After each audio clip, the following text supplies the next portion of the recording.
What's going on, everybody? Welcome back to another late night in the Brew Lab with me, Lone Fox, your Brewmaster-in-Chief. And tonight, in the Brew Lab, I'm coming at you with another Explorer brew. The last few brews in Explorer have been my own creations, but the previous time we visited the Explorer meta was definitely a series of meta decks. Because I was such an Explorer noob, and I still am, I didn't have enough like associative connections with different cards and mechanics from such a vast card pool for my usual brewing brain to get working. So I had to rely on you know, deck websites like Untapped, like Etherhub, like mtgsearch.it. My good friend Lobo Blanco and I have been working on that. Please go and check that website out. Link is in the description. But the point was that I had to refer to some of those websites to get some deck ideas. So I made a little series of all like the top meta decks from Explorer. So last time we had Abzan, Greasefang, I played Selesnya Angels and all that sort of stuff. And I tried to make some little brew labifications, but at the end of the day, those are decks that have been around for a long time. And I know I'm going to be annoying some of you when I say this, but I'm a firm believer that the Explorer meta is a way more stagnant one than Standard. I'm not here trying to defend Standard and say that it is by far and large the superior format, but for my preferred style of engaging with this game, this amazing game called Magic the Gathering, Standard is just forever going to be the only way, because it's, you know, even with all of its problems and the fact that rotation has now been postponed for another year and all of these things, it's still fresher. It's still more fluid and transitional, and more things are happening. New decks are coming in and out. You know, new decks are rising to the top, dropping down. Whereas if you look at the Explorer like leaderboard on something like Untapped, it's just been the same stuff there at the top. And sure, there are more more decks that are buildable, because of course the card pool is much bigger. You know, as you could, as illustrated by these Yorion decks that I've been putting up lately. But you know, they get some wins in, but they're not going to be like winning like Angels, like Abzan, Greasefang, like, you know, the usual suspects that are there on Untapped. So when something new does come along, when finally there's a new deck name that's appearing there on the leaderboard, I of course go bop bop and I jump onto it, because it's like, wow, okay, something new in a format that is stagnant as Explorer can be. And I am talking, of course, about Boros Convoke. When a new set enters, you know, any format and becomes legal in that format, in Standard, the new cards have a much higher probability of impacting. You know, there'll be a pre-existing archetype or a already strong deck, and you go, oh, look, cool, there's a card that just got printed in this new set that's like obviously better than my previous 3 drops, so let me cut that one and put this one in. But for something like that to happen with an Explorer deck like Angels, the new card that comes out has to be just so much better than the other one that it happens much more rarely. But with Boros Convoke, the Knight-Errant of Eos, the 5-mana Knight that is currently being played in the mono-white aggro deck in Standard, was all it took to create an entire new archetype in Explorer. So I thought, let's, you know, do some filthy net decking and show you guys how that pilots on the ladder. Especially now that I'm nice and early in Mythic, it might make for a nice experiment. So without further ado, let's jump into tonight's brew. Boros Convoke. A deck that did not exist until Knight-Errant of Eos was printed. So Knight-Errant of Eos, you've probably seen this a few times by now if you play Standard. The card is pretty good for reloading, restocking, putting some more cards in your hand. It's one of the very few ways in this deck that we have of gaining some card advantage. So you look at the top 6 cards of your library, you reveal 2 creature cards with mana value X or less from among them, where X is the number of creatures that convoked it, and then put those cards in your hand and shuffle. The other top-end guy is the Loxodon here, which I actually had a full playset of. I was playing Standard when this set was in Standard, so I definitely... what was this? Was this Ravnica? I can't remember the exact set symbol, but yeah, I played with this card back in the day. I thoroughly enjoyed it, and it's another great addition to this shell because this one gets you card advantage. This one buffs the team. So it enters the battlefield and it puts a +1/+1 counter on each creature that convoked it. So you can give up to 5 other creatures +1/+1, and that's great. And that's kind of the win con here. We've got these really uninspiring, pathetic little creatures. These little 1/1 goblins, Voldaren Epicure, just like really, really bad things. Little 1/1s, 0/2 Ornithopters, like essentially creatures that suck. But then with the Venerated Loxodon, with the Regal Leosaur, which I'll get to in a second, and with the Shefet Dunes, we have some ways of like making all of these little 1/1s and 2/2s into 2/2s and 3/3s, and that can suddenly win the game out of nowhere. You can put an incredible amount of power onto the battlefield in a single turn with this deck. So obviously in a Convoke deck, the strategy is quite clear. In the early turns, you're trying to populate the battlefield with lots of little bodies. We've got some incredible opening hands, ones that will include Ornithopter plus Gleeful Demolition is one of the best hands you can start with in this deck. The Ornithopter is 0 casting cost, so you just put it on the battlefield, and then you Gleeful Demolition your own Ornithopter for 1 mana, and you make 3 1/1s. Turn 2, you can play a Resolute Reinforcements. You've already now got the 5 bodies needed to convoke Venerated Loxodon on turn 2. You know? Turn 3, swing freaking massive amount of damage. So that's kind of what we're going for. And the Gleeful Demolition doesn't only have the Ornithopter to destroy. We can also destroy the clue token that the Thraben Inspector makes when it enters the battlefield, or the blood token that the Voldaren Epicure makes when it enters the battlefield. But also cool that we can draw some cards occasionally with the clue. We've also got a couple copies of this Legion's Landing. It's my first time ever playing with the card. It's a legendary enchantment. It's often played in like vampire decks.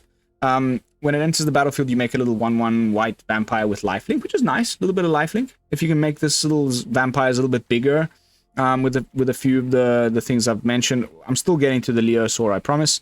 Then gaining life is always good. And then once you attack with 3 or more creatures, you transform it. It becomes a land, which then you can pay 3, tap it, and make, just keep making vampires with your land, which is pretty cool.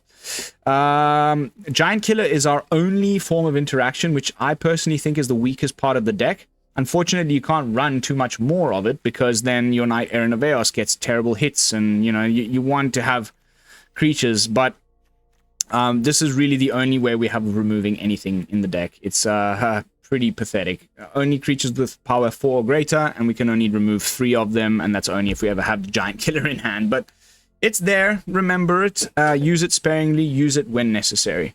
Otherwise, I quite like the creature side, not the adventure, but what the creature does, the activated ability. You can pay it to tap it and tap a creature, so then you can potentially tap down that last blocker the opponent was holding up, and you can get through for the final points of damage. So, onto the 2 drops. Clarion Spirit. Used to love this card. There was a time when Mono White was the top aggro deck in Standard. Feels like that's quite often, but yeah, when Kaldheim was in Standard, there was a deck with Mono White where it was just like weenies. You were just going so wide so quickly. It was that double cast mechanic. So whenever you cast your second spell, something happens. In the case of the Spirit here, you make another little Spirit, which again furthers the game plan. We're trying to put as many little bodies on the board as we can. Same can be said about Resolute Reinforcements. With Flash, instant speed, you can cast it and put 2 more bodies on the battlefield for 2 mana.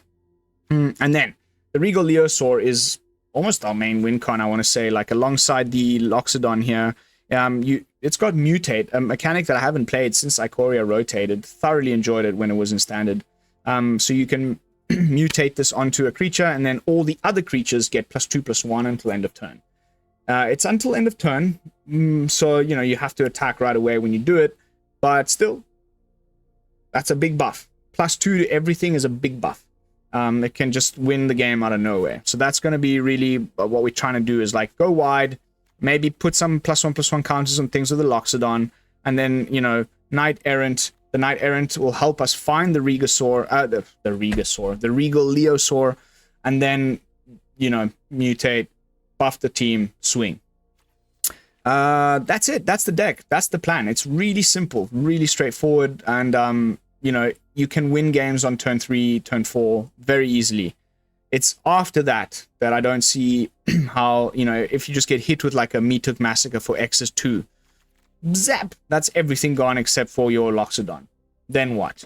Like, how are we supposed to come back from that? So it definitely falls apart very quickly, but there's some cool, like, man lands. We got Den of the Bugbear, which again continues to make more creature tokens, furthering the strategy of the deck. And I mentioned the Shefet Dunes earlier as another, like, buff effect alongside the Regasaur and the Loxodon. And then the rest are just the obvious duels you would run in a Boros deck, alongside one Mana Confluence, which I guess you might occasionally need to fix some mana sometimes. But with this many duels, I just don't understand the addition of this particular card. But this, again, is the net deck version. I'm going to play a few matches with it as it is. And then I've been thinking about it, and I have some sneaky little brew labifications that I would like to put into the deck towards the end of the video. So stay tuned. But that's it as far as this BrewTech portion. Let's jump into some games. Early Mythic ladder. Let's see if we can't take some victories with a deck that I've virtually never piloted. This is probably my 3rd or 4th match with it ever. So I think I get it. I think I know what I'm supposed to be doing. It's one of those very linear strategies.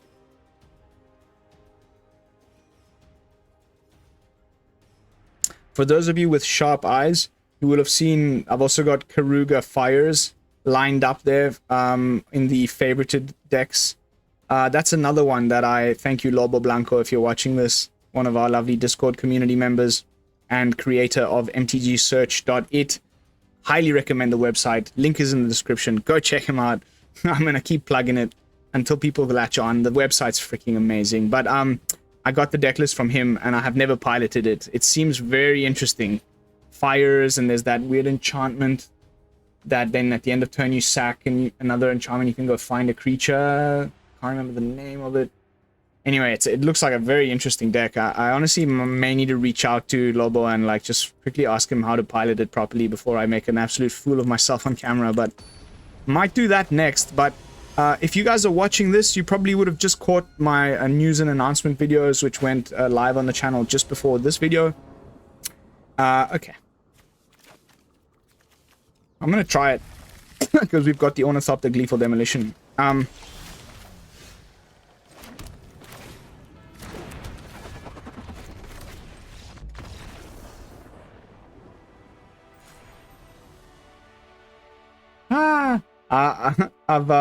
decided that I'm going to be playing some subscriber brews, and I really want to get your guys' Explorer brews.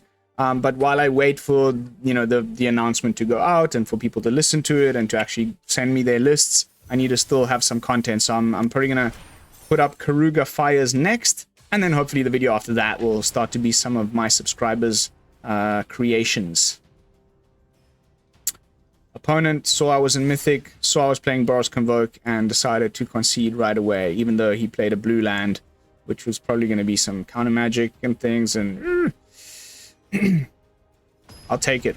It's been happening a lot lately. There we go. I doubt this guy will concede. Fellow Mythic gamer. Sure.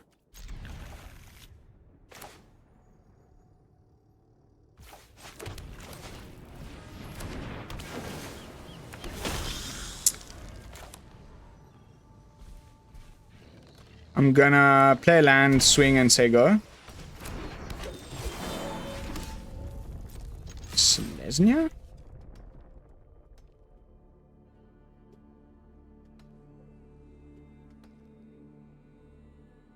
He's really thinking about it. What I was going to say before is we'll flash these in opponent's end step. And then we can swing with 3 creatures to transform the Legion's Landing into Adanto, the first fort.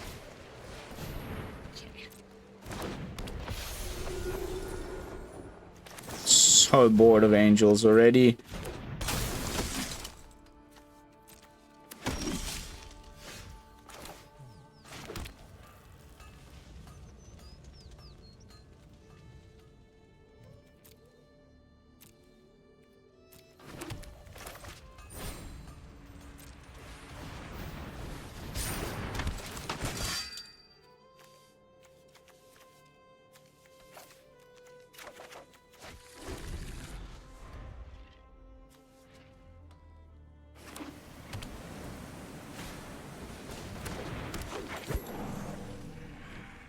Of course, he's going to have a second Righteous Valkyrie. You ready? Oh. The apparition, huh? Lame. Please swing. Yes. Okay. So now, in this case, I'm going to go Clarion Spirit. I'm holding the Giant Killer for the Righteous Valkyrie. Don't worry. I haven't missed that. I'm going to make an extra body here. And then we're gonna Loxodon.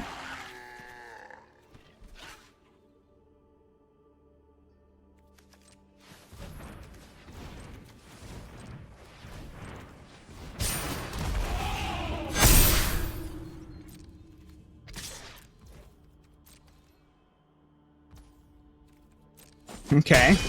We might still be able to do this. Because angels need to be on, you know, like, I mean, they have the most ridiculous turns, but he missed his Coco timing.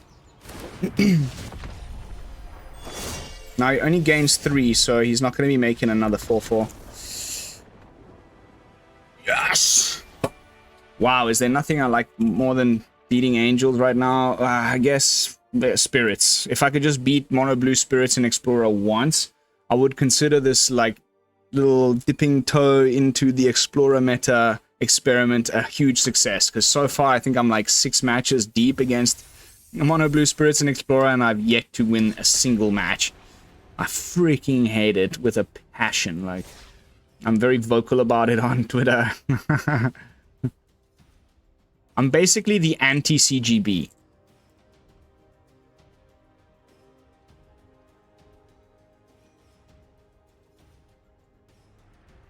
Maybe I should have named my channel like BC, what's it, BCG? Just flip it over.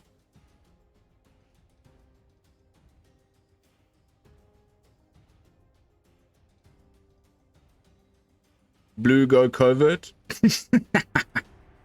Anyway, I'm about as much of a like this. I would rather play any other color than blue.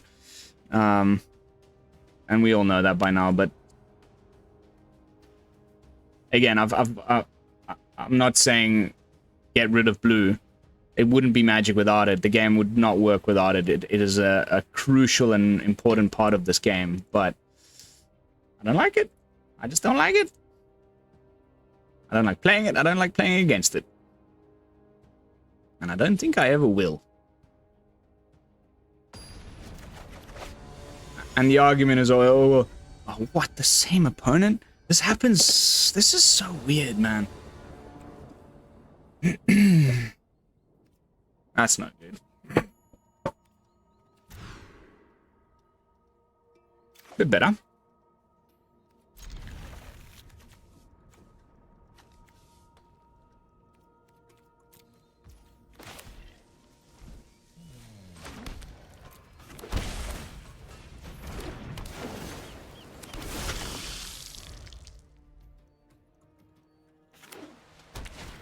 Ha! He changed deck.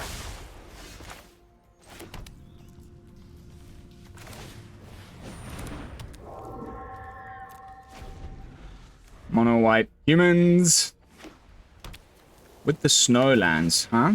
Oh. Not the ass pirate.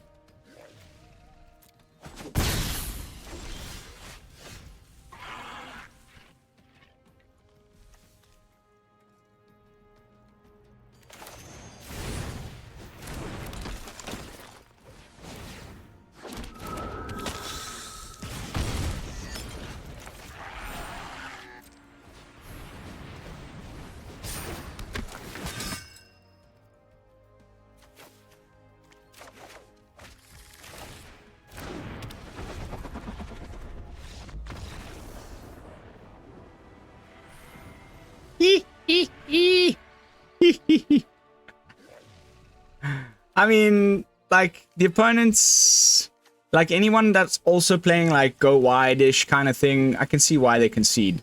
Because there's no way you're going to get around this. And if you're not running sweepers, then good luck. The only people that stick around are like mono black, you know, control decks, that kind of stuff. And they stick around because they know they'll eventually top deck a depopulate or whatever sweeper they're running. Me took Massacre, and then, you know, the Boros Convoke deck just folds at that point. But when you run into another opponent that's trying to like put down lots of little creatures, then I think this deck just does the better job of putting down more little creatures than they can. And, you know, chump blockers for days.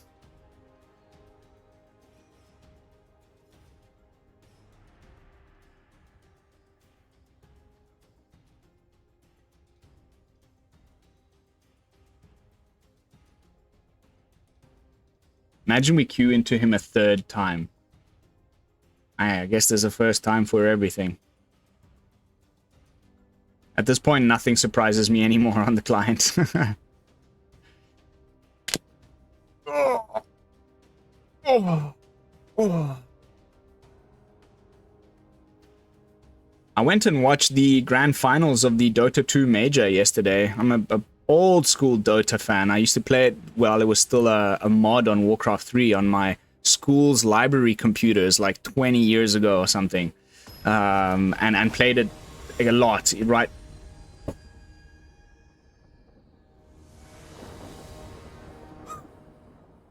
What?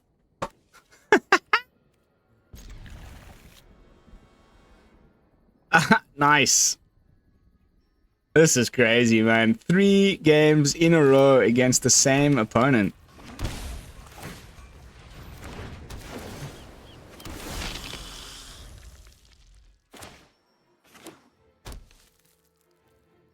Hilarious.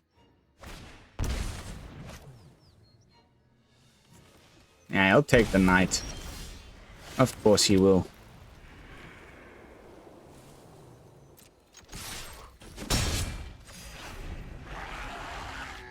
Three games against the same guy back to back.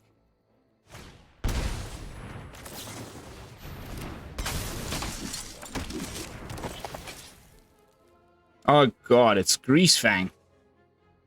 I wasn't expecting it because I saw the Mana Confluence.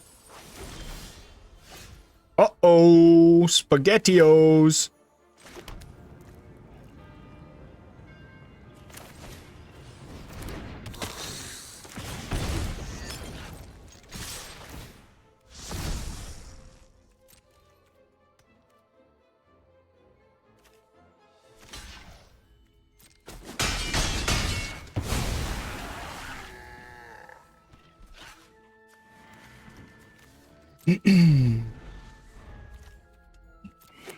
Does he have the Greasefang in hand? Of course. So before he goes to combat, Giant Killer. Oopsie!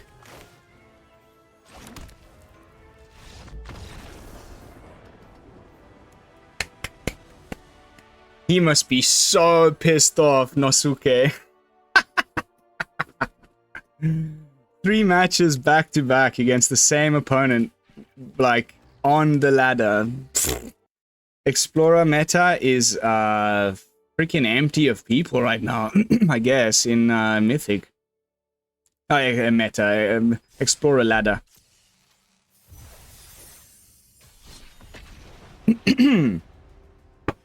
Alright, quick easy matches so far, doing very well, very happy. And like pretty happy that our opponent there kept changing decks. Like it wasn't just the same brew over and over again. We just played him 3 times with 3 different brews.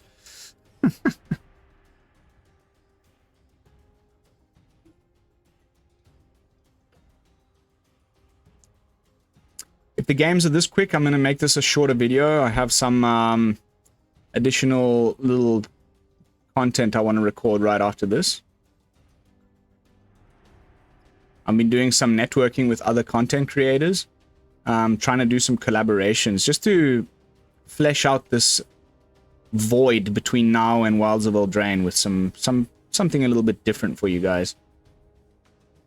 By the way, if you know, if you either are a content creator yourself and you follow me, hi, thank you for your eyeballs. Or if you know a content creator or you are in touch with another person that you subscribe to or whatnot and you're in good terms and in contact with them, then put us in touch. I'm really trying to... Are we the only people playing Explorer and Mythic right now? Or what the hell is going on?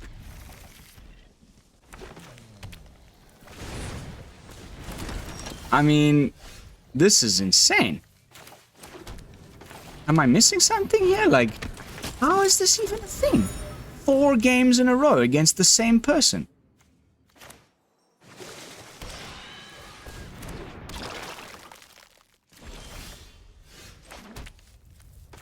Great that we got the Regal Leosaur.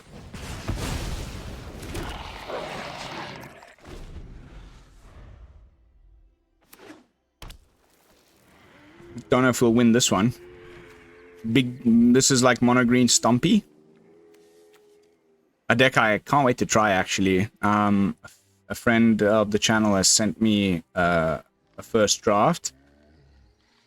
It's looking good. I'm pretty keen to give it a try.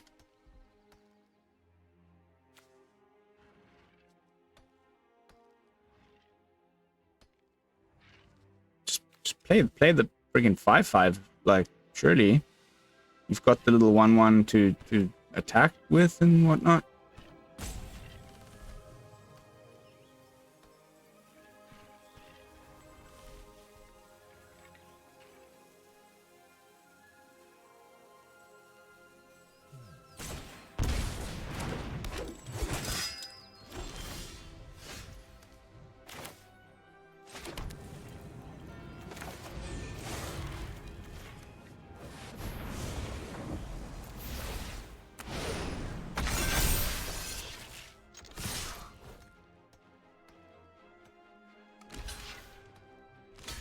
Really? You're willing to get rid of your ooze? Nice. Yeah. Hey, you finally beat me, mate. Good on you.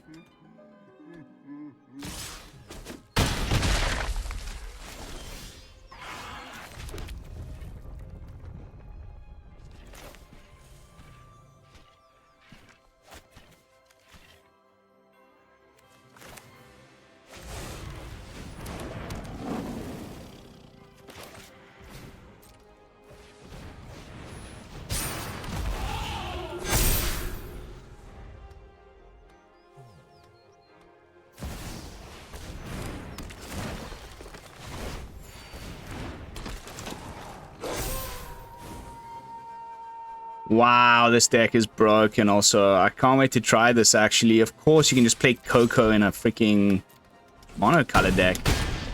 Okay, this is it. Our last chance.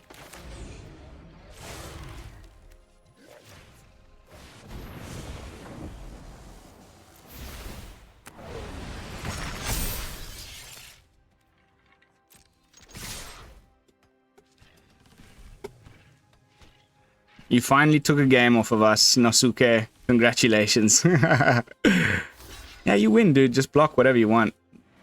You've got the crack back. We took him down to what?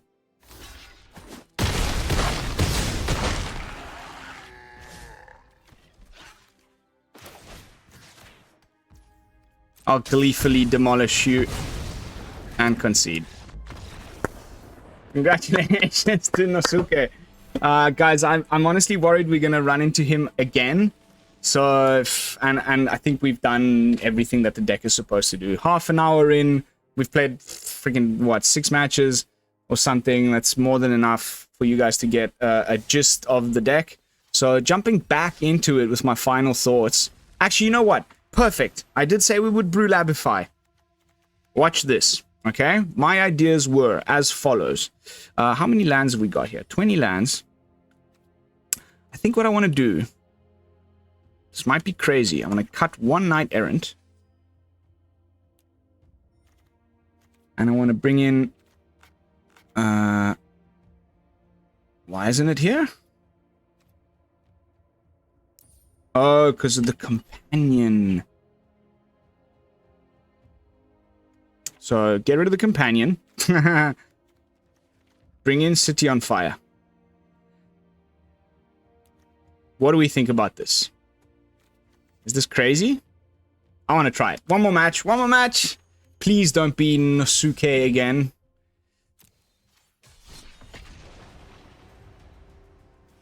And please let it not be Mono Blue Spirits.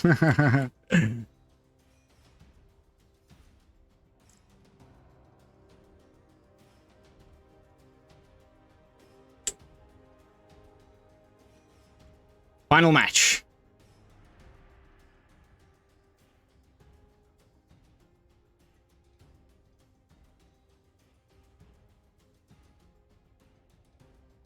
That companion is whatever. It's really not... It's just... It's like... It's one of those, like when you play Kahira in your blue-white, like, control deck, because it's got no creatures. It's just there. It's not important.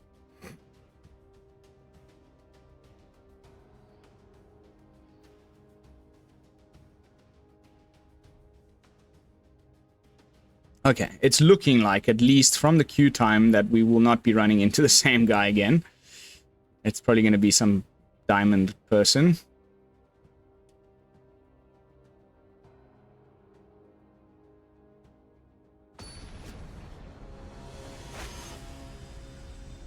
Kevin Schaefer.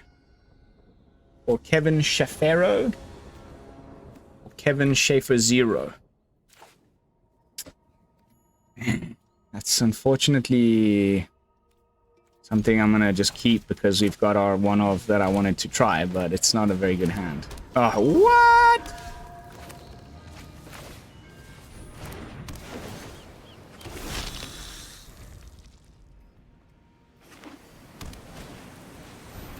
Okay, so it's auras.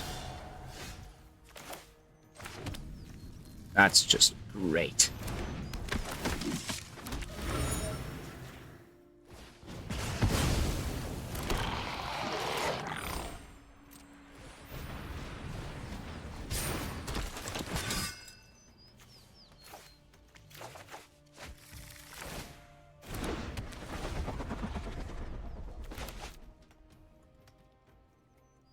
Now, let's see how broken auras can be.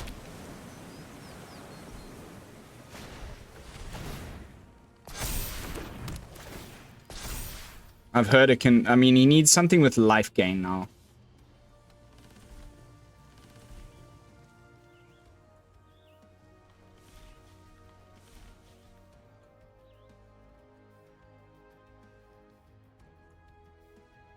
What could he pick?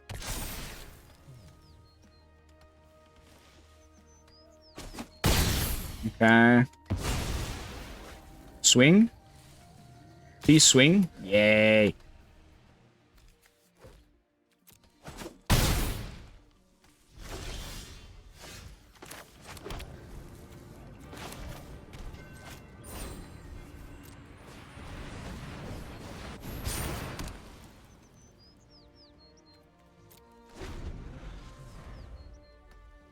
You got one more turn, buddy.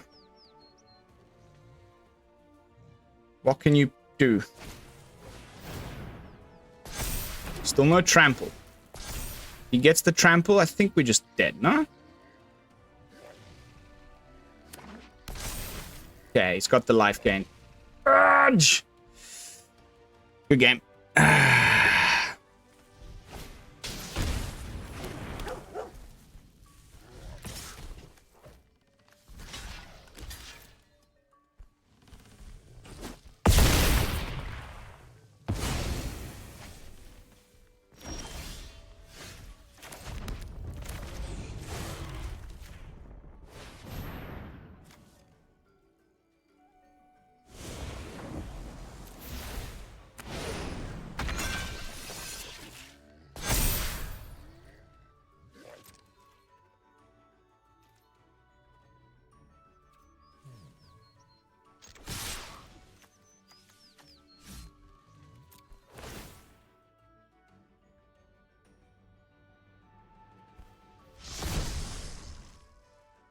These are doing 9 damage each. So it's enough. You need a double block. You need to block both of them.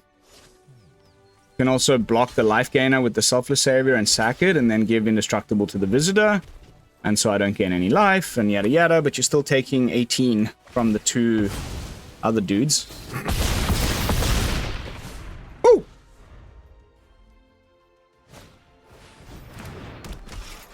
SRAM.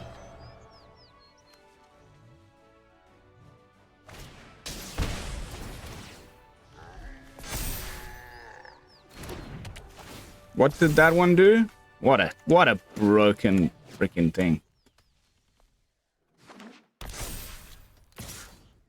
And the trample. There we go. I knew it was coming.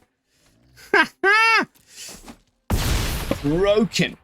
Broken deck. I've got to try that Aura's shenanigans. I mean, come on. That is ridiculous. Alright, guys. That is going to be it for tonight's gameplay footage. Jumping back into the deck with my final thoughts and overall review. I think that little spicy one of... you know, burn down the city card isn't a terrible idea, honestly, but I'll just leave it up to you guys. Let me know in the comments what you think. And, like, is the Knight-Errant what I should be cutting to fit it in, or can we just cut, like, whatever, 1 Epicure or something instead, because these are kind of important, right? But otherwise, I think it's a great idea. It's just another way to suddenly make your creatures do way more damage than they should be doing alongside the others that I mentioned in the introduction. So, yeah, that's my take on Boros Convoke. Just one slight change. Actually, you know, let's be smart and actually do what I said there. And I think that the Epicure is the weakest link in the whole thing. Or is it the Inspector? The clue token's nice, but the 1 damage is better. There we go. Boros Convoke a la BrewLab. Hope you enjoyed it. If you did, please leave a thumbs up, a comment, subscribe to the channel. I will be seeing you guys all in the next one, hopefully with some of my subscribers' brews. If not, with the last brew that I've got on the back burner as far as Explorer is concerned. I've also got some spicy standard stuff that I'm going to be peppering here and there during this period of Explorer. And mostly draft, and mostly Explorer with some draft, and then, yes, as I said, peppered with a little bit of standard here and there. So stay tuned. Yeah, until then, this is Lone Fox from the Brew Lab, signing out. Peace, y'all.